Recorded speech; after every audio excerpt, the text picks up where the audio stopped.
ನಮ್ಮೆಲ್ಲರ ನೆಚ್ಚಿನ ನಾಯಕರು ಮಾಜಿ ಎಐಸಿಸಿ ಅಧ್ಯಕ್ಷರು ಆದಂತ ಶ್ರೀ ರಾಹುಲ್ ಗಾಂಧಿ ಅವರೇ, ಪ್ರದೇಶ ಕಾಂಗ್ರೆಸ್ ಸಮಿತಿಯ ಅಧ್ಯಕ್ಷರಾದಂತ ಡಿ.ಕೆ. ಶಿವಕುಮಾರ್ ಅವರೇ, ಎಐಸಿಸಿ ಜನರಲ್ ಸೆಕ್ರೆಟರಿ ಹಾಗೂ ಕರ್ನಾಟಕದ ಉಸ್ತುವಾರಿಗಳು ಆದಂತ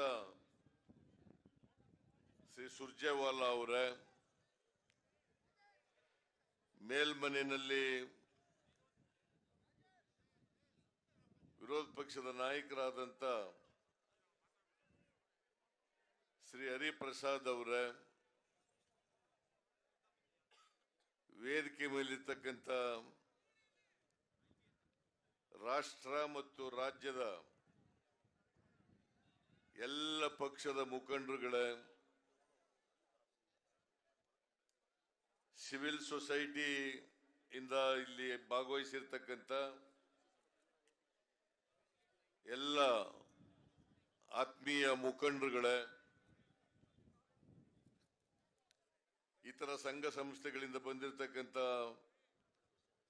ಬಂಧುಗಳೇ, ಇಲ್ಲಿ ಆಗಮಿಸಿರ್ತಕ್ಕಂಥ ಎಲ್ಲ ಆತ್ಮೀಯ ಸೋದರ ಸೋದರಿಯರೇ, ಮಾಧ್ಯಮದ ಗೆಳೆಯರೇ, ಹೆಚ್ಚು ಮಾತನಾಡಲ್ಲ. ರಾಹುಲ್ ಗಾಂಧಿ ಅವರು ಈಗಾಗಲೇ ಕೇರಳ ಮತ್ತು ತಮಿಳುನಾಡು ಎರಡು ರಾಜ್ಯಗಳಲ್ಲಿ ಪಾದಯಾತ್ರೆಯನ್ನ ಮಾಡಿ ಇವತ್ತು ಗುಂಡ್ಲುಪೇಟೆಯಿಂದ ಕರ್ನಾಟಕದಲ್ಲಿ ಪಾದಯಾತ್ರೆಯನ್ನ ಪ್ರಾರಂಭ ಮಾಡ್ತಾರೆ.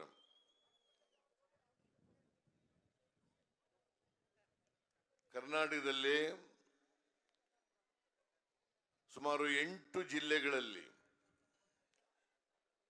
510 ಕಿಲೋಮೀಟರ್ ಪಾದಯಾತ್ರೆಯನ್ನ ಮಾಡ್ತಾರೆ. ಇಡೀ ದೇಶದಲ್ಲಿ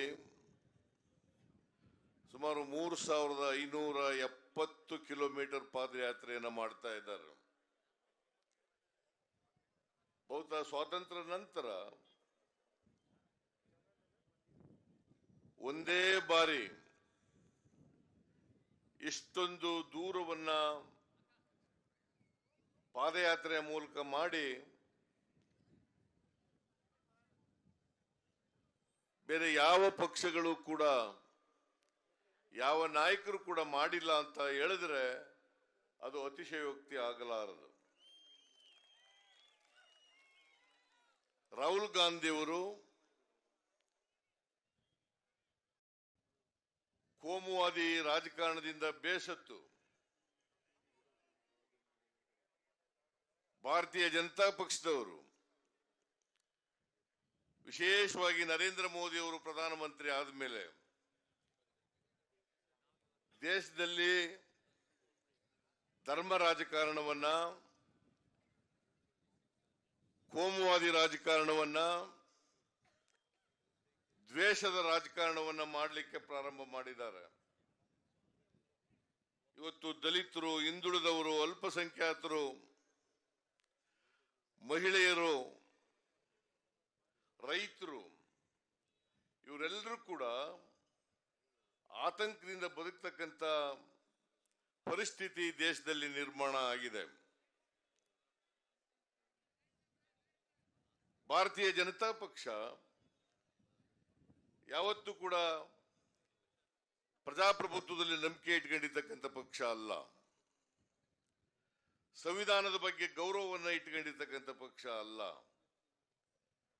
ಅವರು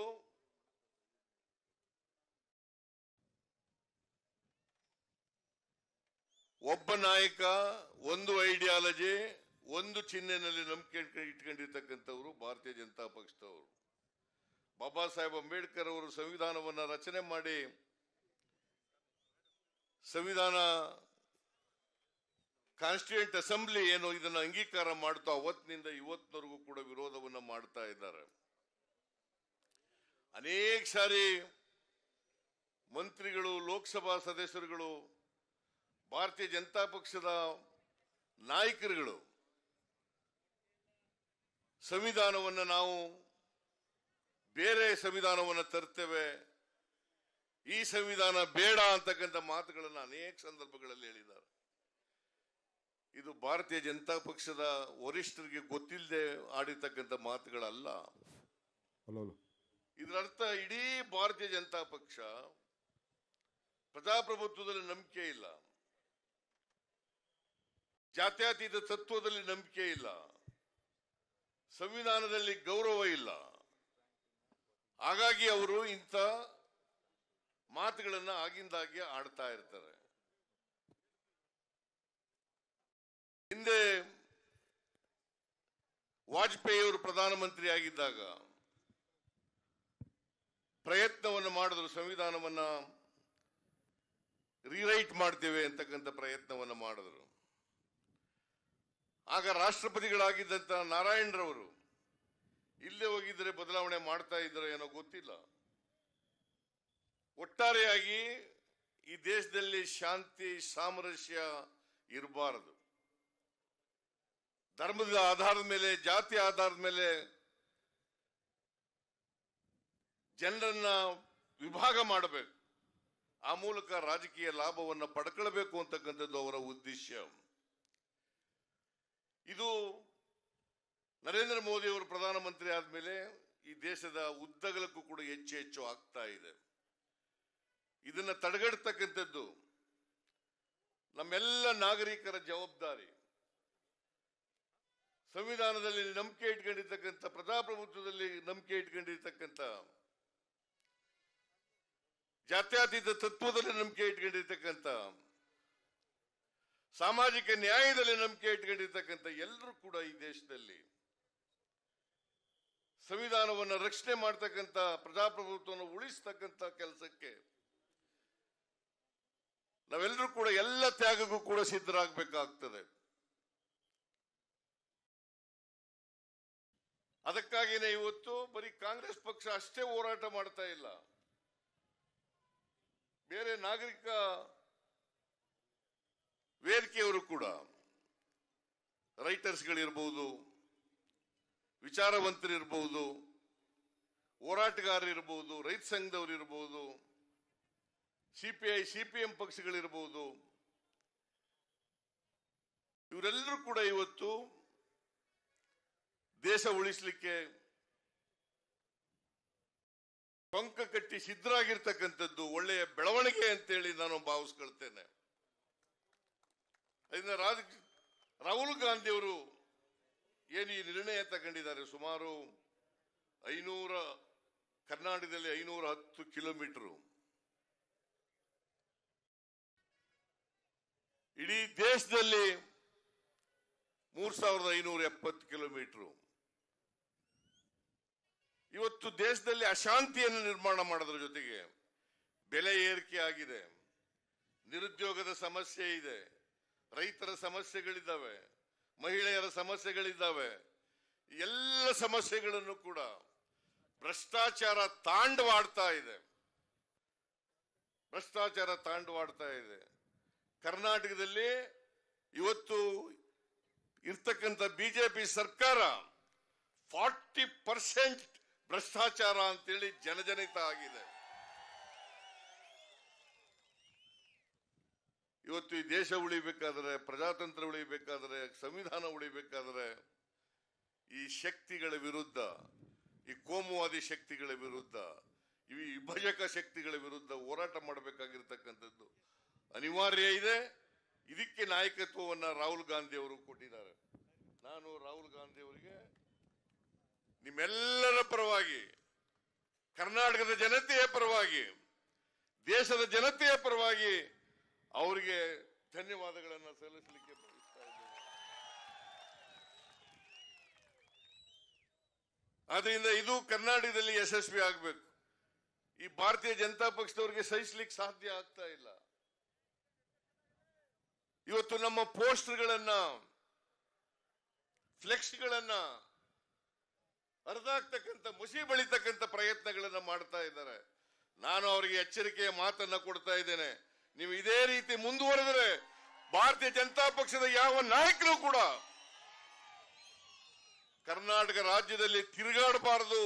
ಅದನ್ನ ಮಾಡ್ತಕ್ಕಂಥ ಶಕ್ತಿ ಕಾಂಗ್ರೆಸ್ ಕಾರ್ಯಕರ್ತರಿಗಿದೆ ಅಂತಕ್ಕಂಥ ಮಾತುಗಳನ್ನು ಹೇಳಲಿಕ್ಕೆ ಬಯಸ್ತೇನೆ. ನಾನು ನಿನ್ನೆ ಮೊನ್ನೆ ಪೊಲೀಸ್ನವ್ರಿಗೆ ಮಾತಾಡಿದ್ದೀನಿ.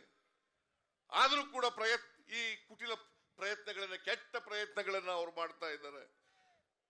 ನಾನು ಪೊಲೀಸ್ನವ್ರಿಗೆ ಹೇಳ್ತೇನೆ, ಇನ್ನು 6 ತಿಂಗಳಾದ ತಕ್ಷಣ ಕರ್ನಾಟಕದಲ್ಲಿ ಸರ್ಕಾರ ಬದಲಾವಣೆ ಆಗ್ತದೆ. ಕಾಂಗ್ರೆಸ್ ಪಕ್ಷ ಮತ್ತೆ ಅಧಿಕಾರಕ್ಕೆ ಬರ್ತದೆ. ಇದನ್ನ ಗಮನದಲ್ಲಿ ಇಟ್ಕೊಳ್ಳಿ ಅಂತಕ್ಕಂಥ ಮಾತನ್ನ ಅಷ್ಟೇ ಪೊಲೀಸ್ನವ್ರಿಗೆ ಹೇಳಲಿಕ್ಕೆ ಬಯಸ್ತಾ ಇದ್ದೇನೆ. ನಾನು ಎಲ್ಲ ಪೊಲೀಸ್ನವರು ಕೆಟ್ಟವರು ಅಂತ ಹೇಳಕ್ ಹೋಗಲ್ಲ. ಕೆಲವು ಪೊಲೀಸ್ನವರು ನೀವೇನಾದ್ರೂ ಅವ್ರ ಜೊತೆ ಶಾಮೀಲಾದ್ರೆ ನಿಮಗೆ ತಕ್ಕ ಪಾಠವನ್ನ ಕಲಿಸಬೇಕಾದಂತ ಕಾಲ ಬರ್ತದೆ ಅಂತಕ್ಕಂಥ ಮಾತುಗಳನ್ನ ಹೇಳಿ, ಇವತ್ತು ರಾಹುಲ್ ಗಾಂಧಿ ಅವರು ಇಲ್ಲಿಂದ ಪ್ರಾರಂಭ ಮಾಡ್ತಾರೆ, ಗುಂಡ್ಲುಪೇಟೆಯಿಂದ. ಅವರಿಗೆ ನಿಮ್ಮೆಲ್ಲರ ಪರವಾಗಿ ಆತ್ಮೀಯವಾದಂತ ಸ್ವಾಗತವನ್ನು ಬಯಸಲಿಕ್ಕೆ ಬಯಸ್ತಾ ಇದ್ದೇನೆ. ನಿಮ್ಮ ಸಹಕಾರ ಸಂಪೂರ್ಣವಾಗಿ ಕರ್ನಾಟಕ ಮುಗಿಯುವವರೆಗೂ ಕೂಡ ಇರಬೇಕು ಅಂತಕ್ಕಂಥ ಮಾತುಗಳನ್ನು ಹೇಳಿ ನನ್ನ ಮಾತುಗಳನ್ನು ಮುಗಿಸ್ತೇನೆ.